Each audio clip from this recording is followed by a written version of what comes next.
dalam kitab Efesus. Ini berbicara tentang pucuk pimpinan tertinggi setan seluruh dunia, yang itu berupa apa? Satu oknum, satu pribadi yang namanya adalah iblis atau namanya Lucifer. Nah, yang kedua adalah pemerintah. Pertama pemerintah, kedua apa? Penguasa. Apa benar? Pemerintah bicara tentang apa? Pemerintah seluruh dunia, pemerintahan ke-8 dikuasai oleh apa? Lucifer. Nah, setelah itu kedua adalah apa? Penguasa.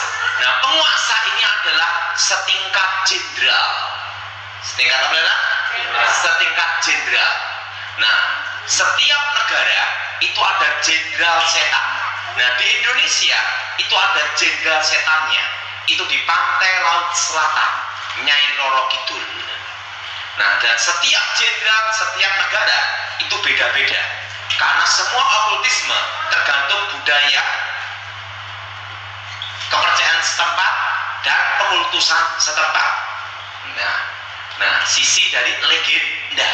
Nah, setelah itu yang ketiga yaitu setelah pemerintah, penguasa, ketiga apa? Penghulu. Nah, penghulu ini adalah setan yang menguasai tingkat satu pulau.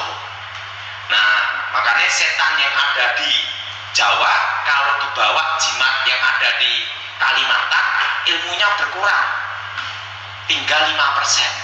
Karena setan pindah lokasi perlu izin mutasi. Nah, yang ketiga namanya tingkat apa? Penghulu. Nah, penghulu ini adalah setingkat gubernur atau setingkat, ingat, kolonel untuk menguasai satu pulau. Nah, setelah itu yang keempat adalah roh-roh jahat. Nah, roh-roh jahat ini adalah setan yang menguasai satu peleton. Ya, yang mengapalai berapa? Satu peleton. Nah, berarti ngertinya ada tingkatannya. Jadi yang pertama itu pemerintah bisa tentang Lucifer. Yang kedua adalah penguasa, itu bisa tentang jenderal setan setiap satu negara.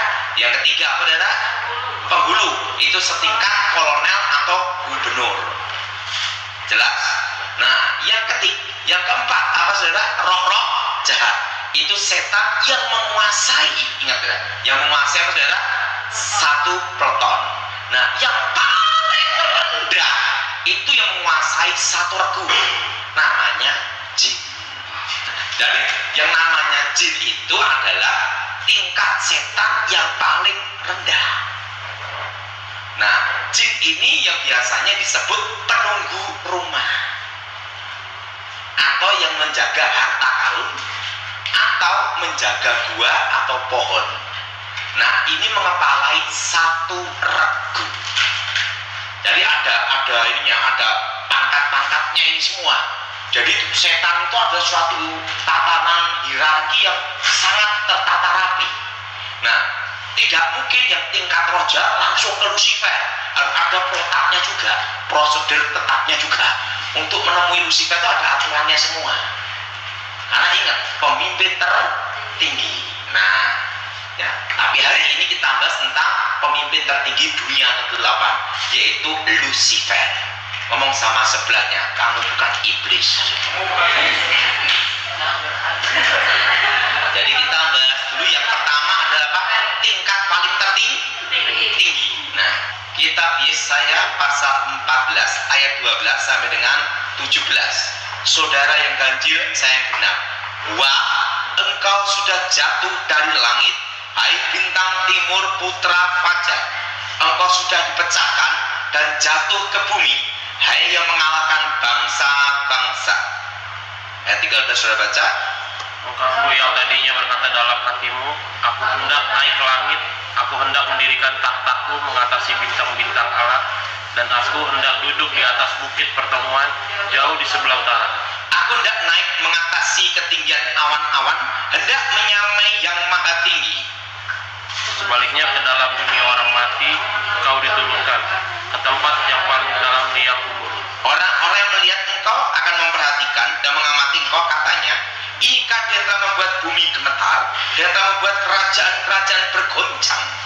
Yang telah membuat dunia seperti padang gurun dan menghancurkan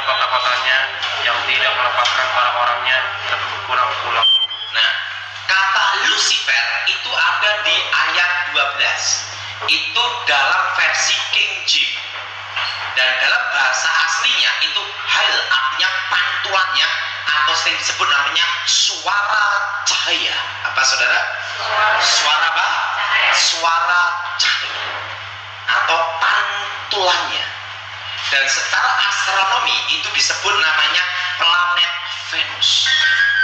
Bukannya Lucifer ada di planet Venus, bukan, tapi untuk menggambarkan suatu bintang yang bercahaya melebihi bintang-bintang yang lain. Dan di dalam ayat 12 disebut bintang timur putra fajar. Jelas saudara? Bintang timur putra apa? Fajar.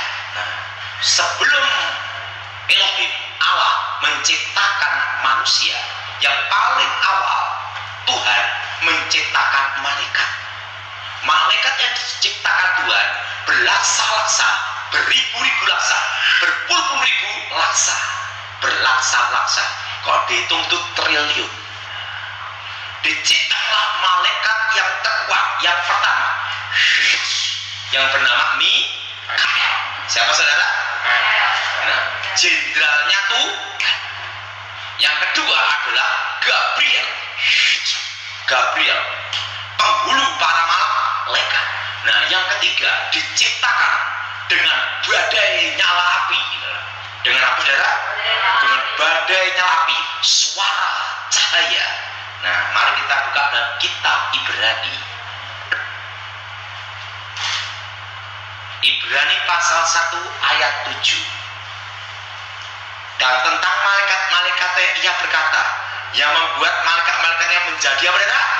Badai. Dan pelayan-pelayannya menjadi nyala apa? Api. Jadi Lucifer diciptakan dahsyat dengan nyala badai apa? Api. Jadilah Lucifer. Suara cahaya. Makanya ada kepercayaan setan tercipta dari unsur api. Jelas? Jelas? Nah, ayatnya ada di mana? Ini. Ingat, pelayan-pelayannya dari apa? Badai dan nyala apa? Api. Tercipta Lucifer.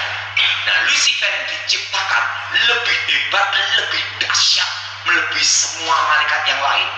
Bayangkan, dari badai nyala apa? Api. Keluarlah suara cahaya. Lucifer. Nah, dan Lucifer ini membawai sepertiga malaikat Tuhan. Dan Lucifer adalah pemimpin pujian penyembahan kepada Allah. Dan Lucifer sangat dekat dengan Tuhan.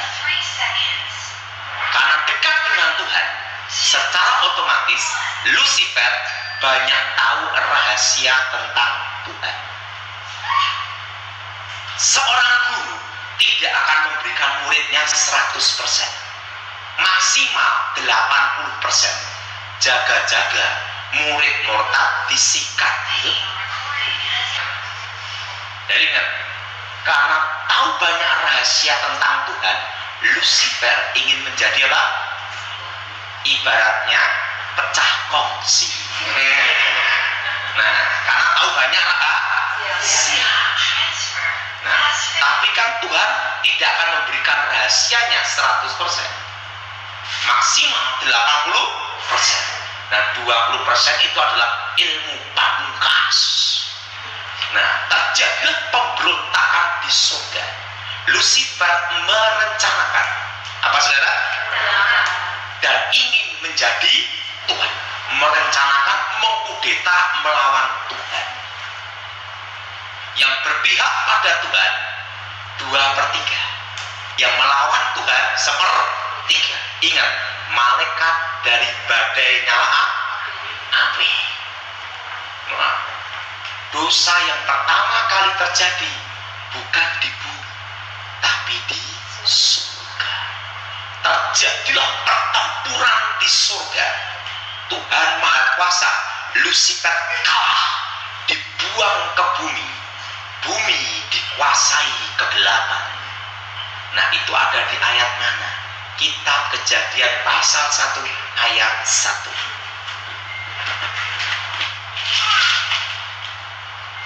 Kita Kejadian pasal 1 ayat 1 dan 2. Kita baca bersama-sama. Pada mulanya Allah menciptakan langit dan bumi. Bumi belum berbentuk dan kosong. Gelap gulita menutupi samudera raya, dan roh Allah melayang-layang di atas permukaan air. Ingat, gelap gulita itu darkness, kegelapan. Ini bisa tentang kejatuhan Pak Lucifer. Dikatakan itu seperti kacau balau. Lucifer kalah dibuang ke bumi. Tuhan sangat sedih, Tuhan sangat kecewa. Di dalam hidup ini yang paling menyedihkan, kalau kita dikecewakan orang yang terdekat dengan kita, orang yang paling kita sayangi. Betul?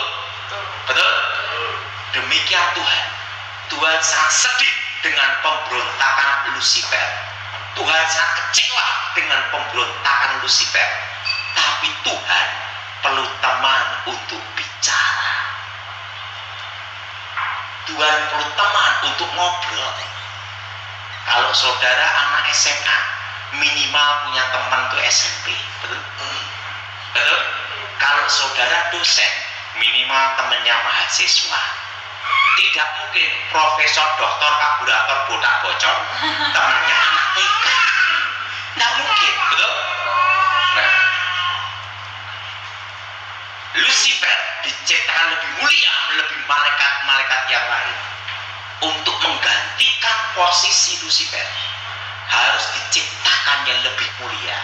Maka diciptalah manusia segambar serupa dengan Tuhan. Ngomong sama sebelahnya, kamu bukan monyet. Ingat apa saudara? Segambar serupa. Kenapa? Karena Lucifer itu dari badai nyala api. Manusia dari debu tanah, dari bentuk Tuhan sendiri, segambar serupa. Dan Tuhan berfirman, diciptakanlah Adam dan diciptakanlah Hawa. Beranak cuculah kuasai bumi. Beranak cuculah dan apa saudara? Kuasai bumi. Artinya penguasa dunia itu dulunya adalah Adam. Karena apa? Beranak cuculah kuasai apa? Bumi. Lucifer marah. Lucifer kecewa. Seorang direktur kalau dipecat diganti yang baru, otomatis jengkel sama yang ganti. Betul? Betul? Dulunya Lucifer malaikat yang paling tinggi derajatnya menjadi malaikat yang paling rendah, malaikat kegelapan. Dulunya malaikat yang disayang Tuhan menjadi malaikat musuhnya Tuhan.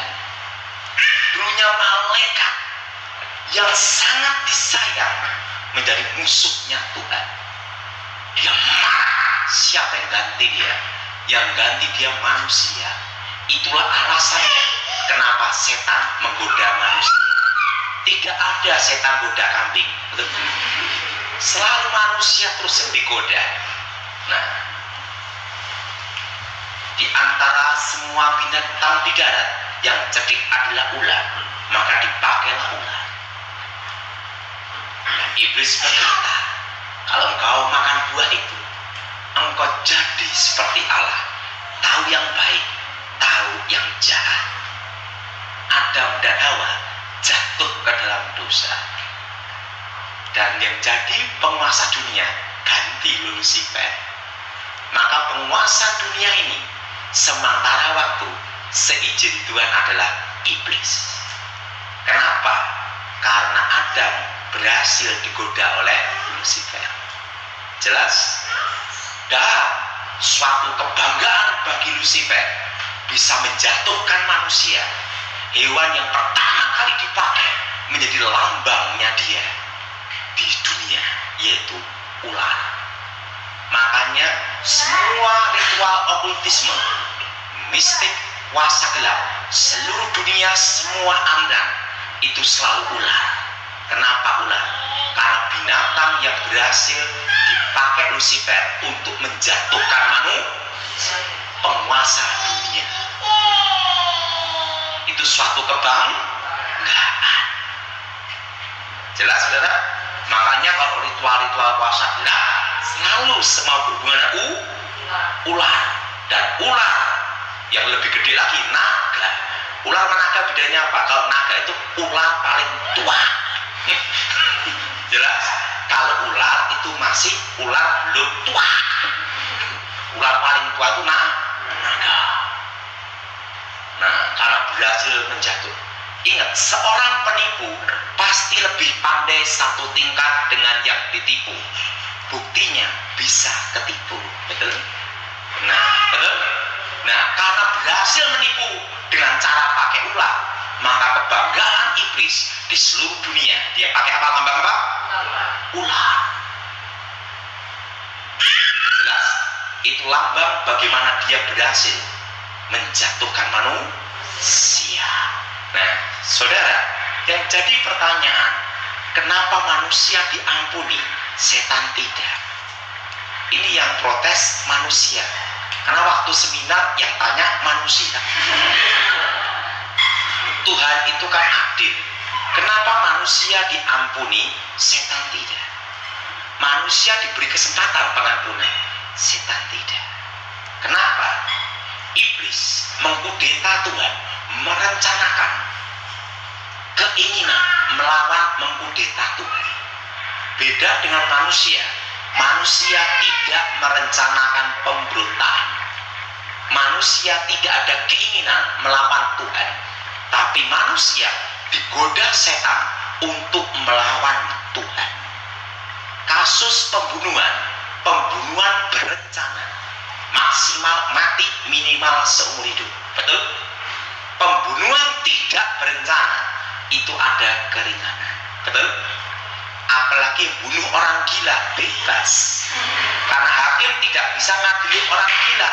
Nah, ingat ya, kenapa Allah perlu menjadi manusia?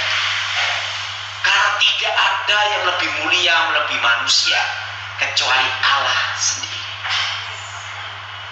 Jelas? Tidak ada yang lebih mulia. Makanya Yesus datang ke dalam dunia bukan menebus iblis, karena iblis sudah tidak diampuni. Tidak. Yang masih ada kesempatan untuk diampuni, diselamatkan adalah manusia. Tetapi untuk menyelamatkan manusia harus yang lebih mulia. Dan tidak ada yang lebih mulia melebihi manusia kecuali Allah sendiri. Karena apa? Sang penciptanya sendiri. Maka itulah perlunya Allah turun ke dalam dunia menjadi manusia. Jelas? Jelas? Nah, untuk apa Allah datang ke dalam dunia? Untuk menyelamatkan kita, untuk dipulihkan hubungan kita dengan Allah, sehingga kita memanggil Allah sebagai Bapa dan posisi kembali ke semula. Segambar serupa dengan Tuhan, karakter Tuhan ada. Maka waktu kita percaya Tuhan Yesus, Roh Allah ada dalam diri kita yang berseru ya Aba ya Bapa. Nah, Yesus datang ke dalam dunia supaya hubungan kita dengan Tuhan dipulihkan kembali ke posisi sebelum manusia jatuh ke dalam dosa. Ingat, di atas iblis. Jadi yang tidak dalam Tuhan itu di bawah iblis, di bawah kuasa dosa. Jelas? Kalau kita yang dalam Tuhan ada di atas iblis, karena sudah ditebus kembali ke posisi segambar seru. Siapa yang merasa dirinya segambar serupa dengan Tuhan, angkat tangan. Yang merasa dirinya monyet, saya kasih kerja. Jelas? Jadi itu alasan Allah datang ke dalam dunia, karena tidak ada yang lebih mulia dan harus ada penebusan. Jelas, saudara? Nah, yang kedua, siapa yang bisa mengalahkan Lucifer? Karena Lucifer adalah malaikat terkuat. Hanya ada 3 yang bisa mengalahkan Lucifer. Pertama adalah Yesus sendiri, karena Allah yang menjadi manusia. Dan yang kedua, siapa yang bisa mengalahkan Lucifer? Malaikat mengkeroyok. Untuk mengalahkan Lucifer itu malaikat harus mengkeroyok rame-rame. Ingat, diciptakan dari apa? Badai, nyala kita berani. Dari nyala badai. Penciptaan Lucifer itu hebat, betul? Nah, dan yang lebih hebat dari Lucifer hanya manusia, segambar. Buktinya apa? Waktu Daniel berdoa, Tuhan mengutus siapa? Gabriel. Di tengah jalan disabotase Lucifer, penguasa media Persia. Gabriel kewalahan, minta tolong Mikael. Mikael turun ke surga, turun dari surga. Mikael turun dari surga, mengkeroyok rame-rame Lucifer. Gabriel dan Lucifer bertarung. Mikael berpihak pada Gabriel untuk melawan Lucifer. Baru Lucifer kalah. Ingat, malaikat Mikael kembali ke surga. Gabriel menemui Daniel, memberikan wahyu akhir zaman. Untuk mengalahkan Lucifer itu tidak mudah. Malaikat aja harus apa, saudara? Mengeroyok. Artinya apa? Malaikat kegelapan terkuat, diciptakannya dahsyat, badai nyala api, suara cahaya. Nah, yang ketiga, oleh orang percaya dalam nama Yesus, dengan kuasa darah Yesus. Kenapa orang percaya bisa mengalahkan Lucifer? Karena posisinya dipulihkan. Dari saudara bisa mengalahkan Lucifer di dalam nama Tuhan Yesus. Jadi kalau orang yang tidak dalam Tuhan mengalahkan jin aja susah.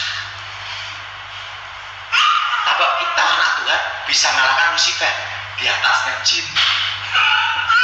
Kenapa? Karena hubungan kita sama Tuhan dipulihkan, ditebus dengan darah Yesus, dan sudah lunas. Jelas? Jelas? Jadi kenapa kita bisa mengalahkan Lucifer? Karena kita ditebus kembali dalam posisi. Jelas, saudara? Nah, tapi ingat, penguasa dunia ini sementara waktu, seizin Tuhan, adalah siapa? Tapi masih dalam kendali kontrol Tuhan, masih dikontrol sama Tuhan. Kenapa Lucifer jadi penguasa dunia? Karena berhasil menjatuhkan Adam, penguasa dunia, sebelum jatuh dalam dosa. Jelas? Artinya direbut kedudukan. Makanya Yesus datang ke dalam dunia untuk mengembalikan kedudukan, posisi yang sebenarnya.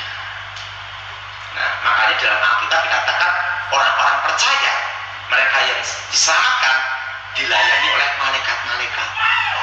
Kenapa malaikat-malaikat melayani orang-orang percaya? Karena manusia diciptakan lebih malaikat.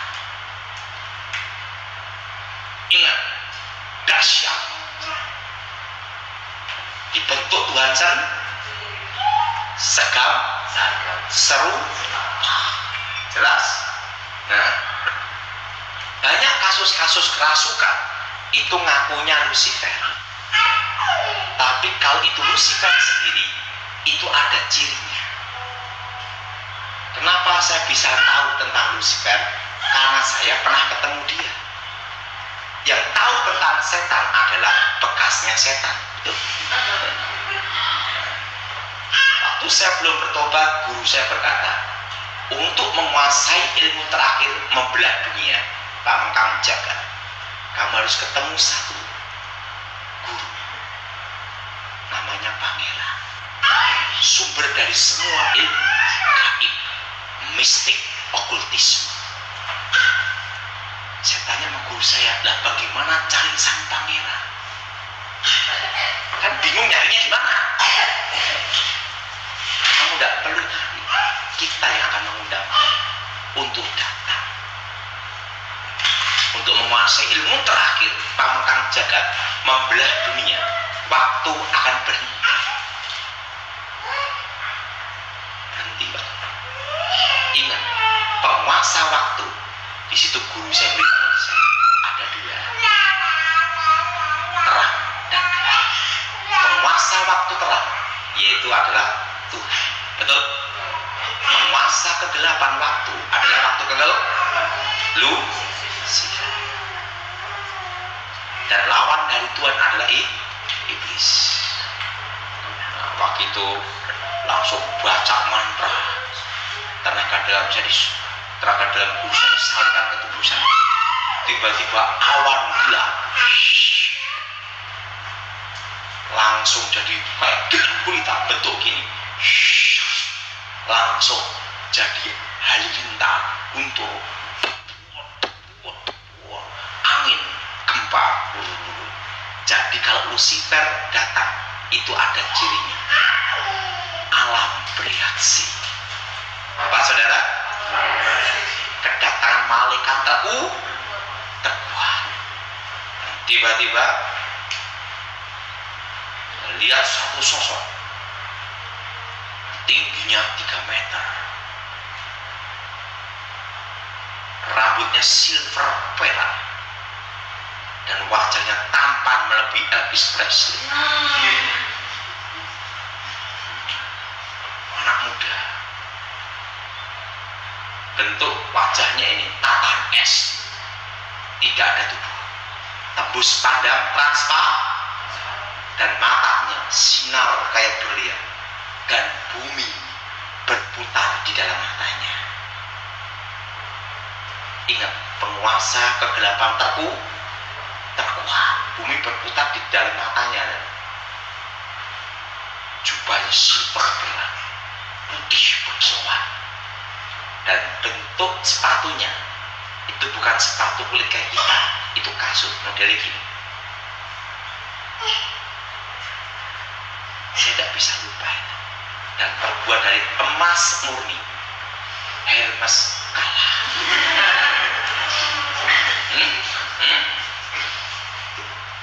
Hermes apa? Kalah. Itu emas kiloan. Dan disitulah saya baru mengerti komunikasi roh. Namanya komunikasi itu adalah komunikasi batin, transfer pengetahuan. 3 hari dilanjutkan jadi 7 hari 7 malam untuk mentransfer pengetahuan ke saya, yaitu asal mulanya pengetahuan kegelapan. Makanya saya tahu tentang rahasia kegelapan karena saya pernah ketemu raja kegelapan. Nah, disitulah saya baru mengerti tentang asal usul manusia. Setelah saya mengerti, oh, awalnya dari sini. Maka kenapa disebut setan tercipta dari unsur api? Disitulah saya baru mengerti penciptaannya itu dari badai yang kencang, api. Malaikat Lucifer. Jelas, saudara? Jadi ingat saudara, kalau Lucifer datang sendiri, cirinya ada. Alam bereaksi. Kalau tidak ada reaksi alam, bukan dia. Karena alam itu akan bereaksi karena dia adalah malaikat kegelapan terkuat. Jadi ingat, ada 5 tingkatan roh. Yang pertama adalah Lucifer sendiri, atau disebut iblis atau ular naga tua, Satan, rajanya para setan. Yang kedua adalah apa? Tingkat apa? Nah, kalau sudah baca di kitab Efesus, pemerintah itu mengerucut satu, oknum, Lucifer. Yang kedua penguasa, itu tingkat apa? Jenderal. Yang ketiga adalah itu setingkat apa? Gubernur atau kalau untuk menguasai satu pulau. Jelas? Nah, setelah itu apa lagi saudara? Roh-roh jahat itu yang menguasai satu planet. Nah, jin-jin itu yang menguasai satu Jadi ada hierarki yang ada tingkatannya. tidak ngawur. Nah, karena ada orang heboh, jin kafir diusir susah.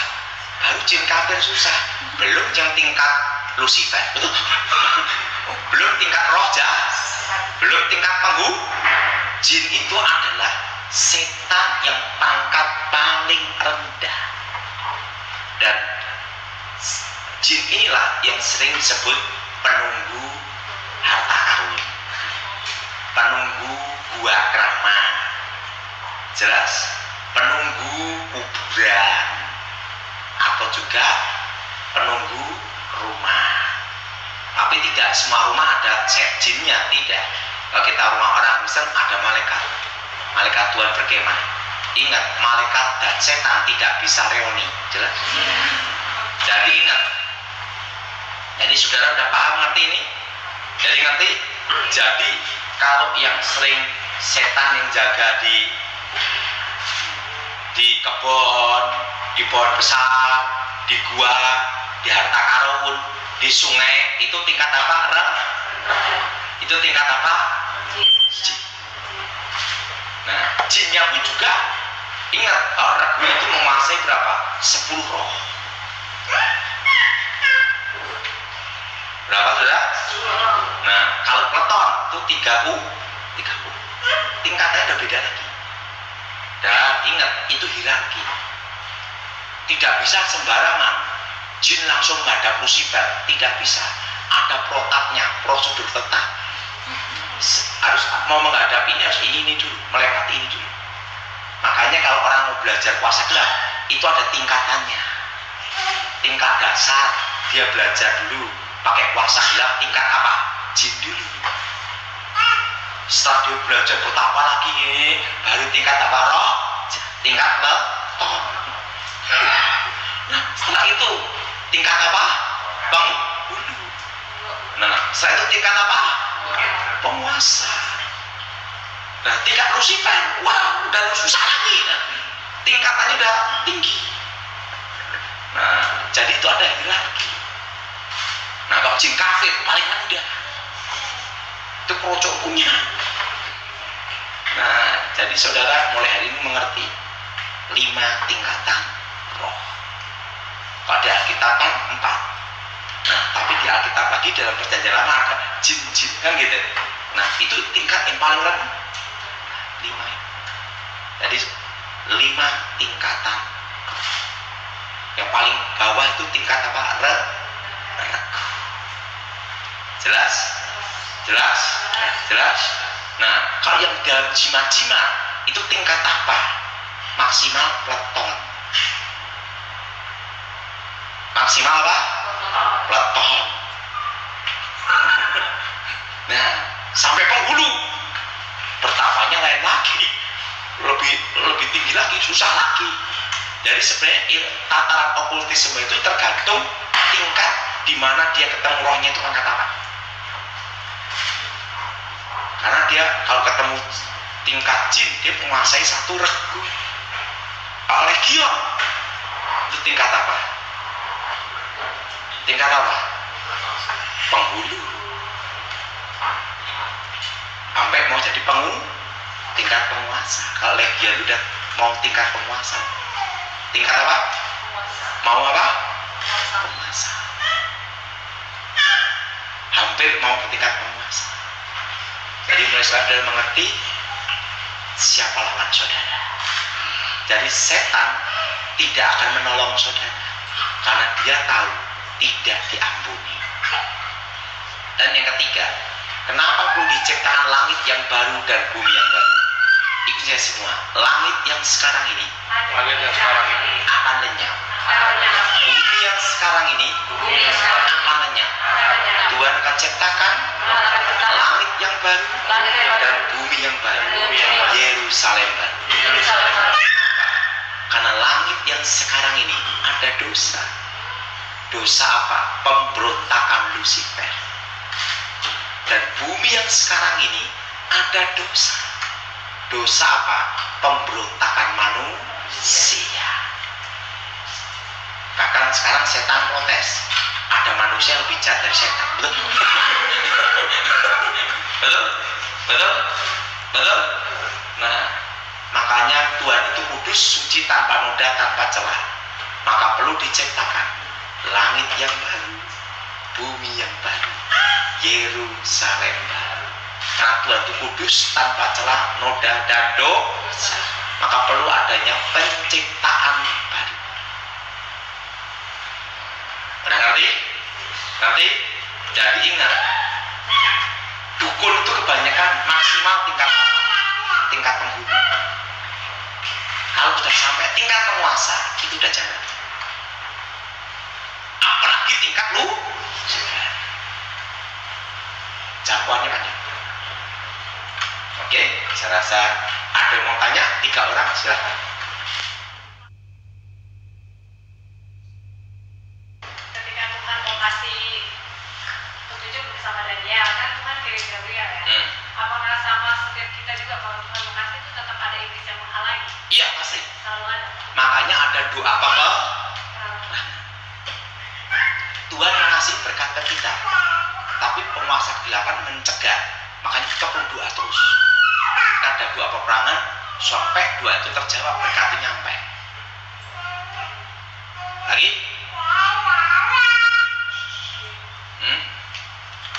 Agak sedikit melenceng dari Jin. Jin gemuk. ada ini apa?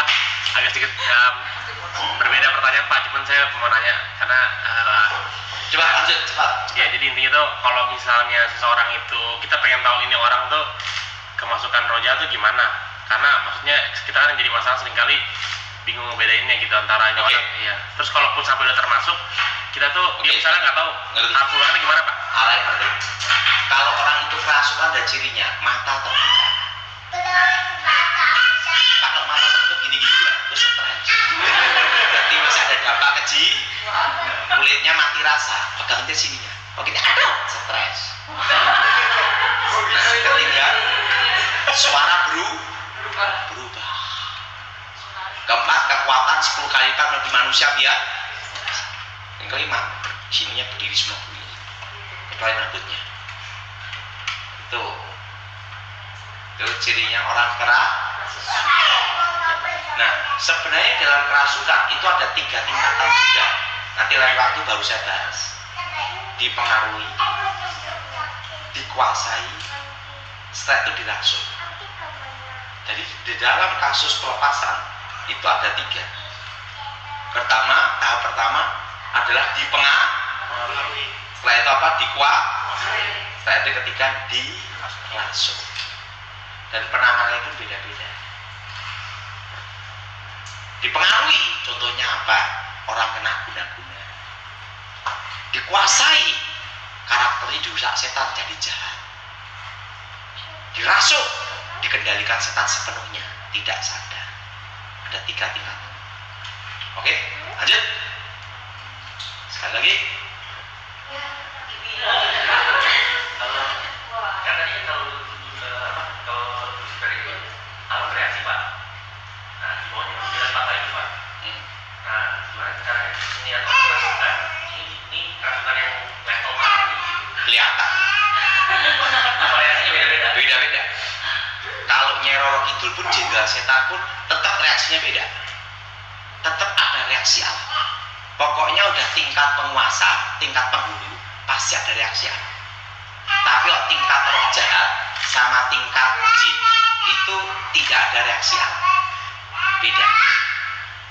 Karena sesuatu gini ya. Kopral yang datang sama kolonel yang datang beda ada pengamanannya. Beda. Penjaganya beda, betul? Betul? Kopral yang datang maksimal dia doang, betul? Nah, kolonel yang datang berapa peleton, betul? Nah, oke. Sudah cukup, mari kita berdoa untuk rumah ini.